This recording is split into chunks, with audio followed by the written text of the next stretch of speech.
Alright, what I want to share with you guys is these are all examples of 1/24 scale vehicles. So, and as you can see, they're not all created equally. And this is a legitimate RC vehicle. And this is a legitimate RC vehicle. That's a die-cast model. And those two are toy grade. These two are both allegedly 1/24th. This one's a very good car. This one's not bad. But to the point that I want to make is if you pick a car based on its body, as I have done, you want to lay out your chassis according to that. I mean, let's say you pick this one, and you change your mind, you know what, I want to go with the lighter weight body. Well, it's not going to work. Right?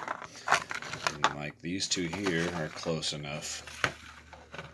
It looks like they're close enough, but I promise you they're about 5 millimeters difference in the wheels.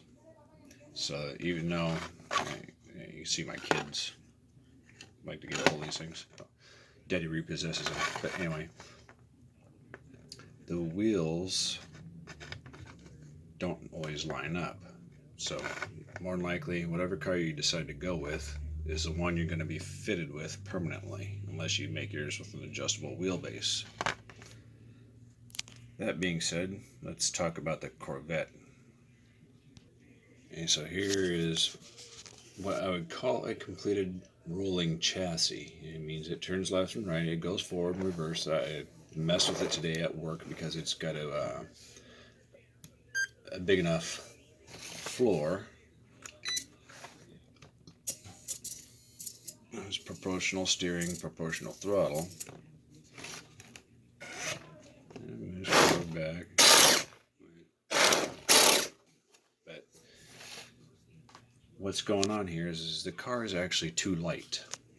Let's turn this off.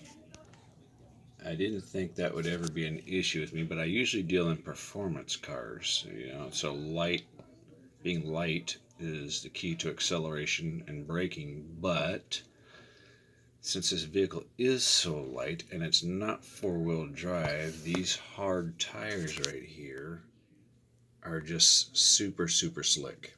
I mean, you can't hardly get above walking speed, and then the rear end wants to come out one direction or the other one. So I was thinking, well, I got some different kinds of rubber here off a different toy grade, and it's a little bit softer, and it might work. But this rim size is just a little bit bigger than that one, so that's and out of the other rims and tires, it's a no-go. I only have one other option, and that's if I can successfully pry the other wheel off that toy axle. These rubbers here are very soft, which means this will no longer be a drift car. But what happened today was when I was test driving it, I first left the differential open, and because I wasn't sure what to expect. The car was definitely uncontrollable. Just one wheel wander, one-way donuts all the time, no matter what you did.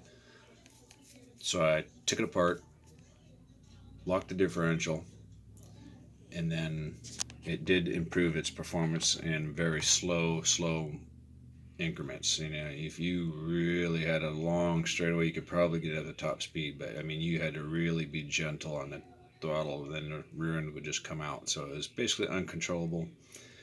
Donuts, left and right donuts, no problem. I mean, you just barely squeeze the trigger. But so this battery is going to be eliminated since my tire choices are almost none.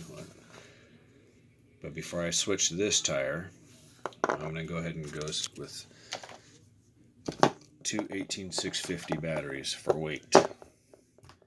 I need the weight to put on the tire so it's not so slippery. So keep that in mind. This may or may not happen to you.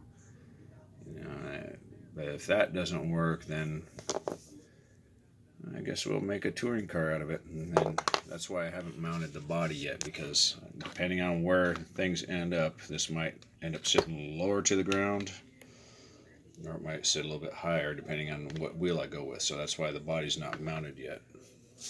Always test your chassis first, make sure it's operating how you like it, and then make adjustments, because once I mount this body, or once you mount your body,